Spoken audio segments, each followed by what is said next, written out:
You're listening to Ace Comicals, and today we are joined by our first ever creator guest, writer Ben Kahn. Let's go!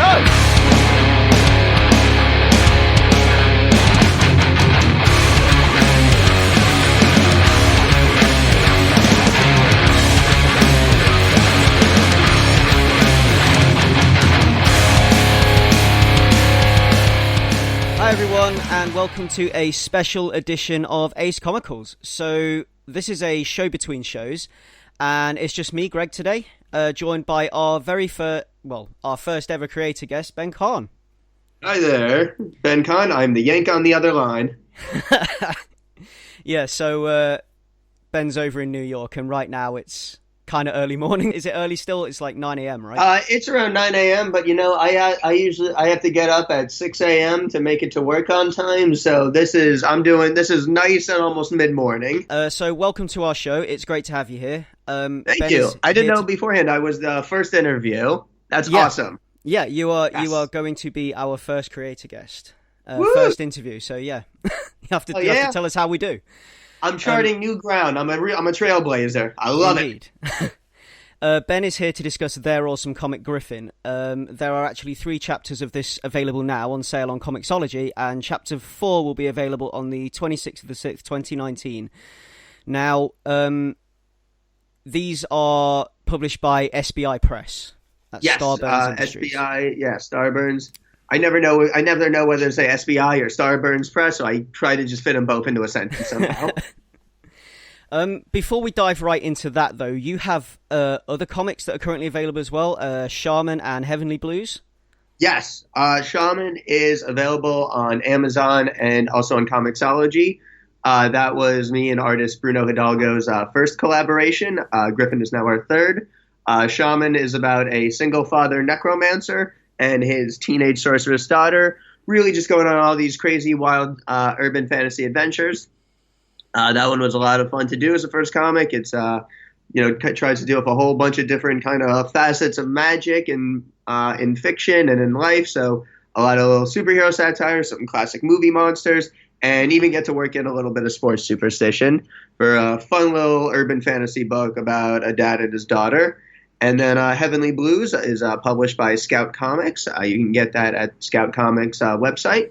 And that was also with Bruno Hidalgo, and that was about a group of dead thieves in hell who team up to pull the ultimate heist on heaven. Both of those sound absolutely awesome. And I will have to check those out. Because I must confess to you, copies because they are fun. Yeah, I need to check those out. They sound fun. I must confess to you that I haven't managed to check those out before this interview today. They're great comics, and you can believe that because I'm just so not biased in any way. Totally trustworthy. Yeah, we believe you. As I shamelessly hawk my own wares. So, tell us a little about your taste in comics in general and your taste in stories and what kind of things you look for and enjoy the most, and how does that kind of inform your writing? So when it comes to comics, I am definitely one of those people who loves big two and indie. I am all about, I will admit I am just a superhero fiend. You put a good Avengers or Batman comic in front of my face, I'm a very happy camper. But man, Vertigo was R.I.P. Vertigo was such a, and that whole style that has just become this whole world of indie comics, which you look at the state of indie comics today, that is not what Western comics have been like for the vast majority of this medium's history. Yeah. This is a when you really step back and you look at just how many venues and publishers for really creator-owned wild stories are out there. This is a really freaking unprecedented time in Western comics history. That's really cool. And I feel and that whole spirit. I mean, sometimes there's more genres just like that. Oh, if I want to read some crime comics, man, there's Ed Brubaker's comics. Chris Sabella's Shanghai Red came out earlier this late last year. It was fantastic. Old school, 100 Bullets, you want your, fantasy comics. You got the complete works of game, and you got monstrous, fun sci-fi adventures. Here's Kim and Kim, and every genre if you know where to look, so many genres are just people are just knocking it out of the park. Yeah. Exactly. There's something for everyone out there at the moment, and it is a really good time for comics and creativity because there's just so many different outlets and people can express themselves in so many different ways and things like that, and they get to do that now, and that's great. And we can kind of thank Vertigo for that, can't we? Yeah, I mean, Vertigo is dead, long live Vertigo. Exactly. And this is their legacy, I guess. I really believe every single career-owned book that comes out of Oni, Vault, Dark Horse, Image, Scout, Black Mask, Aftershock, all of them Vertigo. Yeah, all of them owe it to Vertigo, I guess, in some way, shape, or form. This is I really believe that the spirit of Vertigo is in every single indie direct market indie book right now. Yeah. What are you currently reading or following, if anything? So what kind of stuff, is on your pull list, I guess? So if you follow my Twitter, no surprise, I am complete Justice League trash. So the Scott Snyder run has just been my effing jam. I'll tell you, I've been reading part 7 of JoJo's Bizarre Adventure. Yeah. Amazing. I'm on such a JoJo's kick. Part 7 especially, where if you know comic arts, you know how hard drawing horses is, and part 7 is Hirohiko Araki telling every other comic artist to get to his level as he draws hundreds of horses across thousands of pages. Yeah, horses are hard. I've tried drawing horses before. I've failed miserably. And when you get to JoJo's level, you can just be, fuck it, cross-country horse race. For 24 volumes. Yeah, that's mad. Currently for me, it's a lot of Batman. I picked up DC Leviathan. I kind of swing around events, so on the inside, I'm not ready for Wicked and Divine to end. Die is here. It's fantastic. I'm not emotionally prepared for the end of Wicked and Divine. Yeah, that's gonna be big when that goes. But Die's great, and we've got the Die RPG coming as well, right? Yes, I wish I liked RPGs enough to play. I'm kind of a D&D guy, so I've had a quick look over the rules, and we sort of discussed it a little bit in our previous episode. But yeah, it's good. I want to be a D&D guy. I wish I was. Yeah. I have nothing against it. I want to be into it. It frustrates me that I just can't get myself there. You just need to find a decent group of our peers that will be able to kind of that's the hardest part, finding a decent group to play with. Sometimes I feel like I'm just so in my head, I'm just exhausted by the thought of, oh boy, here's another character I gotta figure out. Yeah. I can also see the appeal of it for people that write as well and everything, because it kind of gives you that kind of space and freedom to kind of explore stuff, which is cool. For sure. Like I said, I wish I was into it. So on to the main event. So you have described Gryffen as a genderqueer anti-fascist space opera about an insane captain taking down an evil human empire with the power of science. That sounds right. Yeah, that sounds right. Yeah. I myself, I don't think that does it justice, and I think you need to add some more pizzazz to that, because in no way whatsoever does that prepare anyone for what is in the pages of this book. Well, I don't want y'all to be too prepared. It hits you like a truck, a punk rock truck. It's great. I love it. So I guess my first question around that is, where did this come from? And what is a little bit of the story behind the story? What inspired you with this? So it sort of comes from pulling from some very new influences in my life, and kind of reaching back to some very, for me personally, old ways of doing things. Right. So in terms of the new influences, really it's Star Trek. I kind of discovered Star Trek relatively, I kind of started Star Trek when I was in my mid-20s already. So TNG was a little, kind of the concept of TNG, wasn't quite this childhood relic. It was a little more fresh in my mind, at the same time where almost that kind of genre of spaceship crew adventures kind of is picking up speed again. You know, Star Trek Discovery, New Star Trek, The Orville, Legends of Tomorrow, Doctor Who, and then you've even got like I think the one that kind of the straw that tipped the camel that like broke the camel's back in terms of man, I want to do a story like this was when even Black Mirror did a Star Trek episode. Oh yeah, that was great. That like Black Mirror episode. That was the one that really made me go, man, like fuck, I want to do a space crew adventure story. And then with everything going on in that wonderful for the world year that was 2017, right? When late 2017, late 2018, when the ideas just started first taking shape, wanting it to be with just so much on my mind over, I feel like Shaman and Heavenly Blues, their themes were a little more like personal based themes and kind of with like not so much geopolitics or global philosophy. With that kind of stuff now much more heavier on my mind, I really wanted almost like not only a vehicle to explore those ideas, but just a source of catharsis. Yeah. Just a character that can just unleash that, like, just the level of emotions.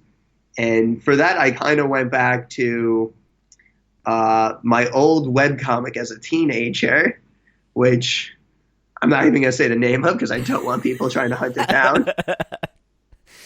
Disavow. If you find it and you're offended by something, I disavow it in advance. This is what happens when you give a 15-year-old Photoshop and raise him on Chappelle's Show in South Park. But it was these characters that were, like crazy killers, like just complete sociopathic assholes.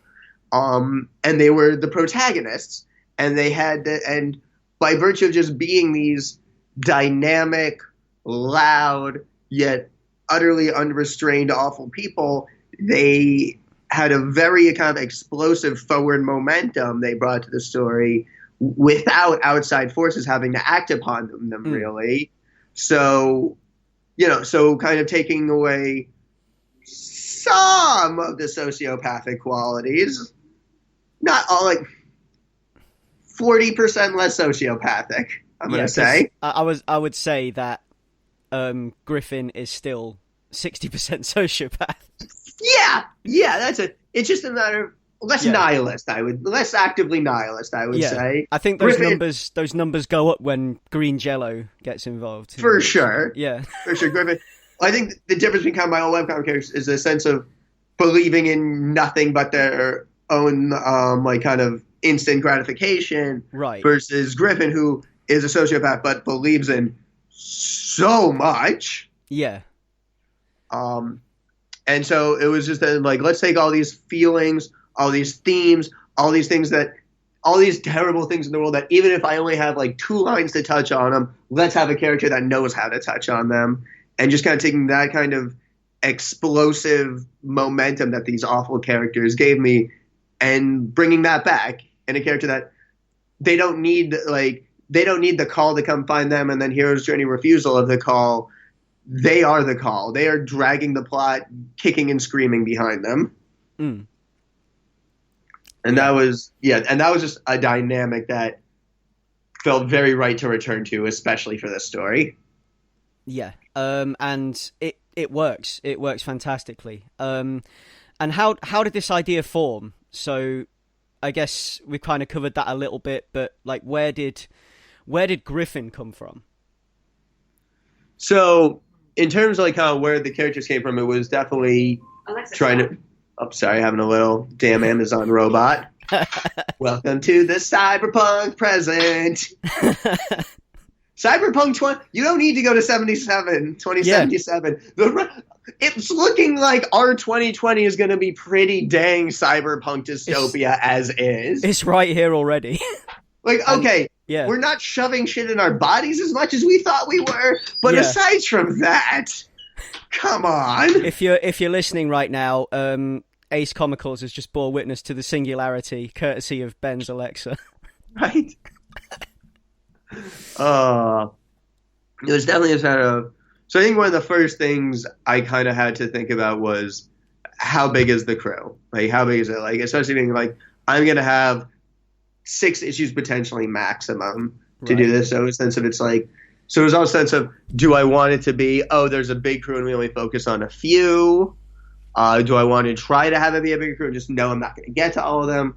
And I ultimately decided to kind of go, versus between kind of Shaman's 3 main characters and Heavenly Blues' 5 main characters.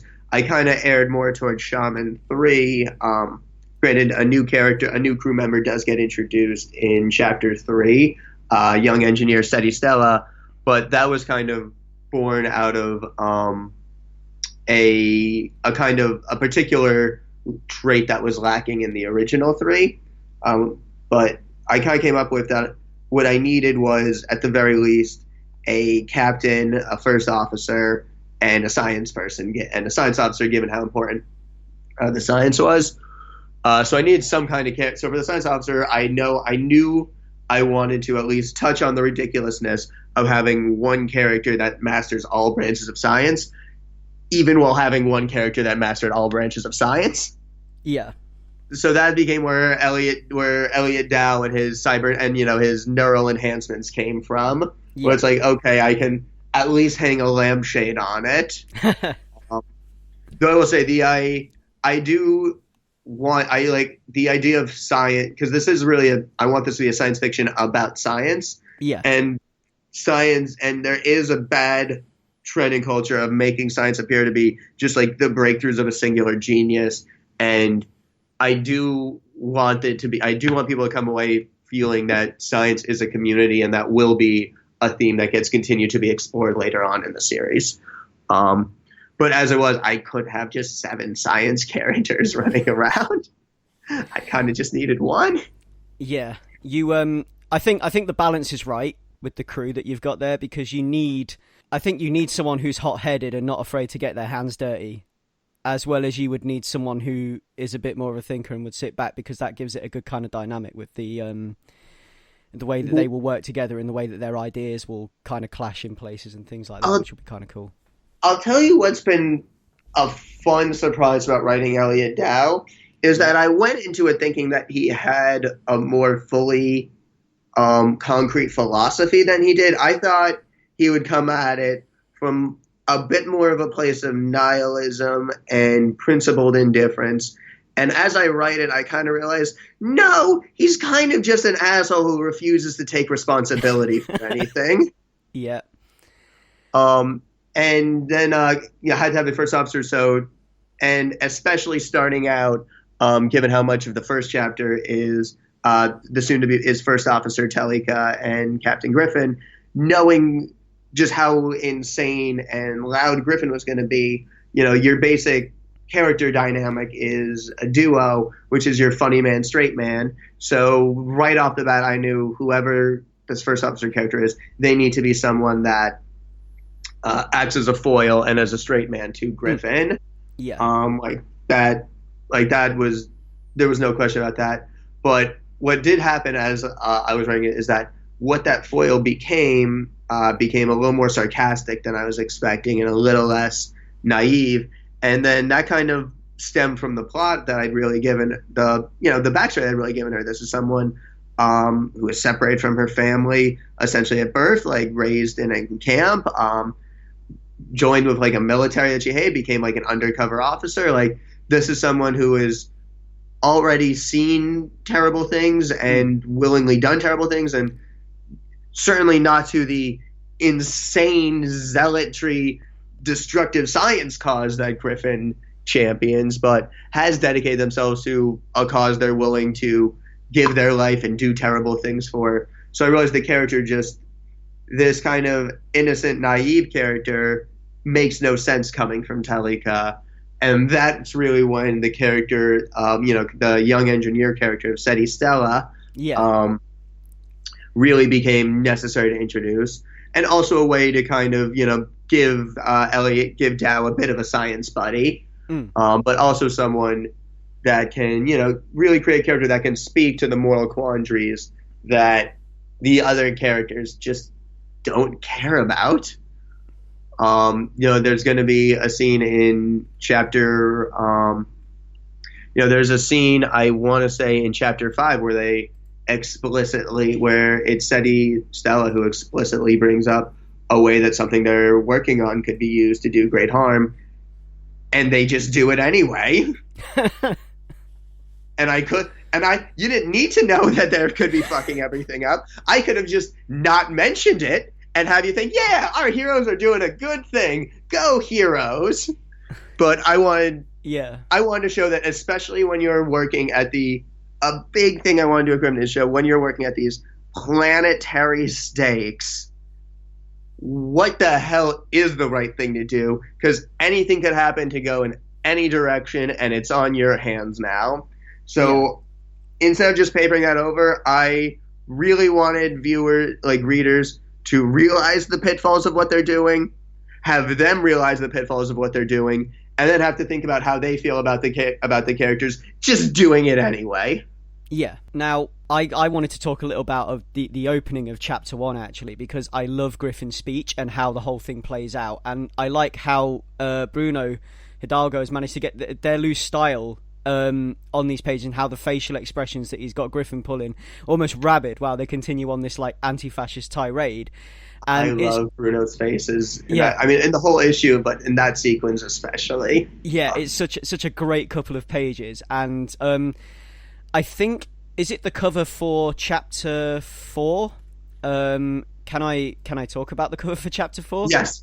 Yes. The cover for chapter 4 with the facial expression there. With the leader of the resistance, sword in his face. I think that's great, and that's pulled like straight from a panel later on in the comic, but that's fantastic. And it's another great example of this. But like specifically in the opening of chapter 1, the way like it just feels so animated. And it's so good, and it sets the scene, and it really gives us an idea of what to expect from these characters. It's like a good way of introducing us to Gryffen and showing us their methods. I will take stylized and emotional over like quote unquote realistic. Yeah. Any day of the week. Yeah. And God, does Bruno just bring the style in spades? And like one thing I really wanted to do with Gryffen over Heavenly Blues and Shaman is try to think of new like sequences and ways of doing things that can really, give Bruno space to really show off his art and muscle. And God, is he just stepping up to it and just doing stuff that wows me. Chapter 5 especially is going to be something that I think is just going to blow people away with his art. Yeah, and we're all excited for that here as well. My co-host Ray wanted me to mention that one of his favourite lines from the book actually is "Let's get this bird in the air, the space air." He loves that. He thought that was brilliant, and he wanted me to specifically mention that to you. So, thank you. I have fun with that because to me that's just like to me I like that line because it's just like a little way of showing where Gryffen's head is at. That they're always realizing just tiny contradictions and just going with it. Yeah. So, if we're going to talk character designs, like, first of all, Gryffen is great, and, like, I love the representation here in this book, and, like, we at Ace Comicals, we believe that comics should be a safe space for anyone and everyone, no matter who they are, and they should be able to find someone like themselves to aspire to in the page of a story and that they can connect with. And everyone should have a lifeboat, I guess is a good way to put it. Like, I mean, for me, growing up, like, comics, I had things that I could identify with, things that I could, things a place that I could escape to, and I think everyone should have that, and I like that. I'm Jewish, and growing up, like, I remember Rugrats was the only show that ever, to this day, ever had, like, an explicit Hanukkah and Passover specials, and I recorded those. And boy, I must have watched them over and over until the VHS ran out. So like representation, it matters. It's important. Yeah. I came out about a year ago as non-binary and I know it's not going to be perfect representation. they're an insano science terrorist, but I still hope that they serve as good representation, and that someone out there is able to read Gryffen and find themselves in it. Yeah, that's what I'd hope as well. That's what we like here at Ace Comicals. This is what the kind of stuff that we like to champion. So, how tightly and loosely did you design the characters before passing it on to Bruno? Like, how collaborative was the process? Like, visually, like, did Bruno have much input? Yeah, so Bruno generally gets a lot of input, especially in the outfits and the clothing and kind of designing the, kind of the jacket and stuff. There was a few kind of elements I knew I wanted, like, Gryffen with like kind of pink, punky hair and a glowing sword. I did kind of have this image in my head of Telika as, kind of red-skinned space elf. I don't know why. I just felt like there's a lot of like cold colors in space. Let's have a first officer with very strong, warm colors. Maybe that'll balance things out. And then with Dow, I just kind of had this mind of like space doctor with like the half-shaved head with the glowing components in there. Yeah. So I kind of give Bruno a general kind of like ideas for, especially traits that'll be like, character relevant, like Dow's neural implants, and try to just give like general reference images or like actors or clothing styles that I'm thinking of. Like Gryffen, I sound like a lot of like kind of Hal from Hal's Moving Castle, Captain Harlock, just these images of like big over the top space captains with their jacket capes. I was getting Lando vibes. Absolutely. Yeah. Absolutely.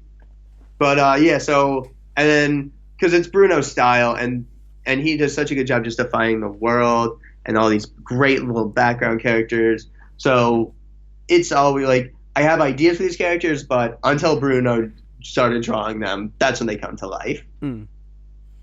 Yeah. No. I actually. Yeah. I think for Steady Stella, all I told him was adorable fish boy. And he nailed it. He did. Steady. Chapters 7 and 8 are going to focus a lot more on Steady Stella and really on his more innocent view on things and how that relates to how Gryffen sees their action on. So I think that'll be interesting because that's Chapter 7 and 8 are really going to be what I wanted, which is I wanted to see how Gryffen confronts innocence and what happens to innocence in the face of Gryffen. Yeah. Now, I mean, it all seems so seamless and fluid, and like it seems like you have like a good working relationship with your collaborators and everything else. But I mean, did you all have to be in the same room for this to work so well? Is there anything you did have trouble communicating across that had to come back in several iterations, maybe, or anything like that? Or so again, this is really the advantage. This is my third collaboration with Bruno. We've been working together almost nonstop since 2012 now. Right. So, a lot of the kind of growing pains and miscommunications we kind of figured out amongst each other early on. So by now it's like, I know how to kind of, originally there's been the language barrier because he's from Barcelona. Right. So that was more of an issue. But by now, the language barrier is less an issue. I know how to tailor my scripts to make sure everything's coming across kind of clear and matter-of-factly, so it's easy to understand. My scripts are usually full of reference images, so if there's something I'm worried that there might not be context for, it's difficult to explain, like even a difficult pose, like I'll just do the pose and have my partner take a photo and I'll include that as like a reference image just to help give a sense of what at least I'm imagining so he can imagine it better. Yeah. Because he does. He imagines it better. He draws it better than is in my head every time. Yeah. And that's a good thing to have, I think. Yeah. And you can, that's definitely a big piece of writer advice. Reference images are not just for artists. Writers, if there's ever anything you're worried that will be difficult for an artist to understand, just throw in an image. They'll be glad you did it too. Trust me. Yeah. And say the working relationship, the strength of that shows in the way the comics are, because it's very fluid and it's very non-stop and easy to read, and it's just a great thing to escape to. I think it's a great bit of escapism. I love it. Thank you. Yeah. And something at the point where by now, if you're working so long together, like when I'm imagining Gryffen, I'm imagining it, even if I don't know how Bruno's going to draw it, I'm still imagining it in his art style. So I'm thinking, how is this going to work in Bruno's style? So at this point, I think, even in the back of my head now, like I'm always trying to think, how can I make sure I'm writing to his artistic strengths and that I'm writing it specifically. I'm not just writing a story that any artist could draw. I'm writing a story that needs to be drawn by Bruno Hidalgo. Exactly. Now, I am a big fan of the fact that there are 2 of these per month. I like the fact that it's gratification faster and I don't have to wait as long. Right? That's the kind of fun thing you can do with digital release. Yeah. I also like it from the sense that this is, like I said, Star Trek was a very big influence. And if I could get Comixology to play kind of the Deep Space Nine, like dramatic commercial break chord, like when you hit the last page, I would. Technology's not there yet. Oh, I'd love that. I might get that soundbite ready and just do that myself anyway. Yeah, exactly. Yeah. So I love this sense that it's almost like this commercial break. And it's fun. It really changes up the way that I write, doing it in like kind of 12-page chapters, because I'm much less prone to, it's okay if like the first, like if there's like if like this whole middle stretch of page is like super boring, like that's just the middle part. There's like going to be exciting beginning and exciting end. Well, no, because that middle part is now the ending of one chapter and the beginning of the next. That can't be boring. It's not. It's great. No. It's like non-stop, and it's like the adrenaline, the fire is just there constantly, because it makes a real big difference now that there has to be a bit of a cliffhanger moment every 11 pages instead of every 22 pages. And it's the kind of thing you can do with a digital first release, and it's a great challenge. It definitely makes me think like, okay, I've got to be really economical with the pages. Like this story has to be like razor tight, and that doesn't mean that there's not instances of people just fucking around. Like there should be. I never want to write a story where there isn't enough time for people to just fuck around, because that's my favorite stuff to write. But it has to be very precise fucking around. Yeah. I'm trying to think of if there's a better way to put it than precise fucking around, but I think that kind of hits the nail on the head. So how did you working with Starburns Industries Press and everything else, like how do you find that? Like how are Starburns to work with, and how do you get to that point? So in terms of that, so I've loved it. I really work with their editor there, Brendan Wright. Brendan was my freelance editor on Heavenly Blues, so we already had that kind of great working relationship, me, him, and Bruno. And then when he joined Starburns, he asked me and Bruno to pitch him something new, and and we jumped at it. Like as soon as Heavenly Blues was over, it was like, I have this idea, it's sci-fi, and we ran with it with Starburns, and he's been wonderful on it. I mean, he makes my writing better, he makes Bruno's art better. And then having the book on Comixology has been great. Like I love it was his idea. It was Brendan's idea to do this like different like half chapter format, which like we were just talking about has led to a lot of really fun new ways of writing and approaching the series. And that was all him. And and the schedule, like I like doing this kind of. It's a very interesting schedule because, like you said, readers get new content twice a month, but we, the creative team, get 6 weeks between issues instead of 4. Yeah. So it's a way of, so it becomes this weird devil's math where the production schedule is faster for the reader but slower for the creators, which is really cool. Yeah, because that gives you like more space to breathe, and we get longer to work on stuff while you get new content faster.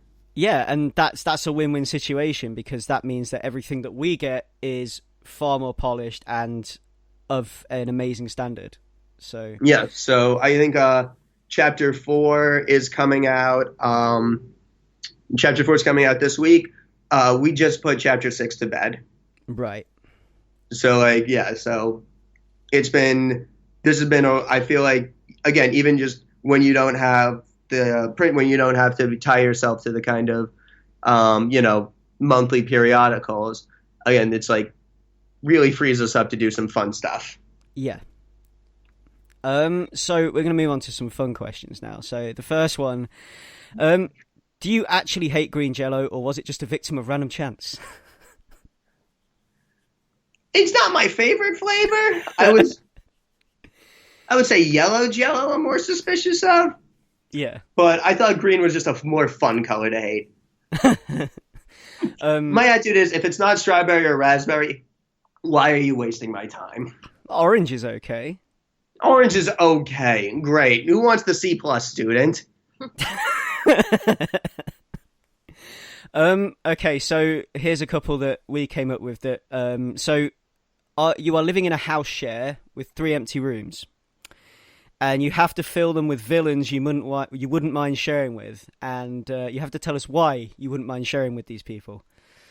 So these can be villains from anything: TV, comics, games. Definitely Damien Dark from the Arrowverse. Yep. He's fun, he's chill, and he's got a good enough job that he's paying his share of the rent. Right. All right, let's see. Definitely Damien Dark. Who else is on that list? Catra from She-Ra. Yep. She's going to be late, but she's always down to go out on weekends and knows like the crazy speakeasies and all the the good queer parties. Yep. And then, oh boy, who else? I'm gonna go with Ursula for many of the same reasons as Catra. Yeah. He's also, how great would it be to hang out with Ursula and Catra? That's a great brunch crew. That would be awesome. Yeah. That's a world-class brunch squad. That is. I'll tell you who my picks would have been. I had Loki. Yep. Yeah. I would. I mean, Loki, Ursula, Catra. That's the squad right there. Yeah. Loki, Ursula, Catra. That's just like welcome to Team Queer Goths who are extra AF. See, I would have had Loki, and I would have had Doctor Doom as well. I think Doctor Doom would make God. Because I Doctor Doom would never do the fucking dishes, and you know it. Well, yeah, because he'd get rusty. But I just feel like everything because of he's so sciencey and everything else. If anything went wrong, he'd be able to fix it, and he'd be able to get you free Wi-Fi and stuff like that, and he'd be able to hack other people's connections, hack other people's cable and stuff like that, so you wouldn't have to pay for any of it. It'd be great. That's what I should have picked the hacker from Die Hard. Yeah. But he can do all those things too, but he'll watch the Laker game with you. Yeah. So lastly, a world from any comic for you to visit as a tourist. A world from a comic that I want to visit as a tourist. Yeah, a place, a city, or a place in a world from a comic. So, for example, Gotham or...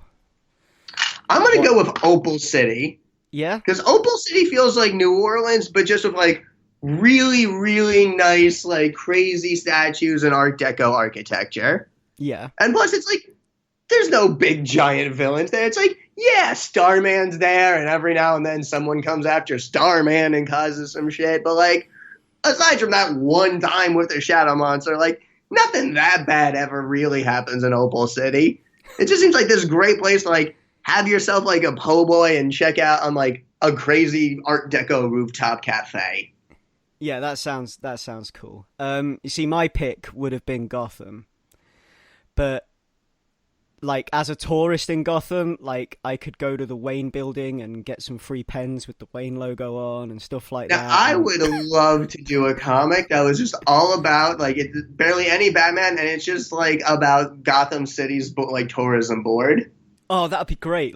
Imagine, right? Yeah, the sleepless nights they must have, and yeah, a Damage Control, a tonally similar to Damage Patrol. kind of thing of someone trying to convince people to vacation in Gotham. Yeah. So sitting around in a boardroom and trying to come up with ways to make Gotham look fun. Yeah, exactly. That would be brilliant. I think if DC are listening, they should take you up on that. DC, slide into my DMs. And very last question we have today. Lastly, what kind of advice would you give to anyone who's looking to get into writing comics? My advice would be learn the patience and be a friendly, good person. As patience, boy, patience is, the very, very first thing comics taught me, especially as a writer. You will be spending a lot of your time waiting for artists, like waiting for editors to give you notes, waiting for artists to do pages, waiting for letters, waiting for publishers to get back to you. This can be an industry, especially when you're starting out, where things can move very slow. And when you've been waiting your whole life to really start, it can be maddening. And it's just, there's going to be times when the wait is driving you nuts and you feel like it's never going to happen. And I wish there was a magic bullet other than just patience, but you just have to learn patience. Wise advice. And so that has been Ben Kahn. And thank you very much for joining us here on Ace Comicals. Thank you for having me. No problem. Anytime. You are welcome back anytime. I will take you up. I may have to take you up on that. So you can find us at www.acecomicals.com. We are available on Apple Podcasts, Castro, Overcast, Pocket Casts, Spotify, Stitcher, and TuneIn. You can find us on Twitter under Ace Comicals. You can find us on Facebook at Ace Comicals. You can find me on Twitter under @Batto. That's BATTOU. Ben, where can we find you? You can find me on Twitter at Ben the Con, or on my website at www.benkahn.comics.com. Gryffen comes out every couple of weeks on Comixology. Chapters 1 through 3 available now. Chapter 4 out this Wednesday, June 26th. That has been Ace Comicals. So thank you very much. Over and out.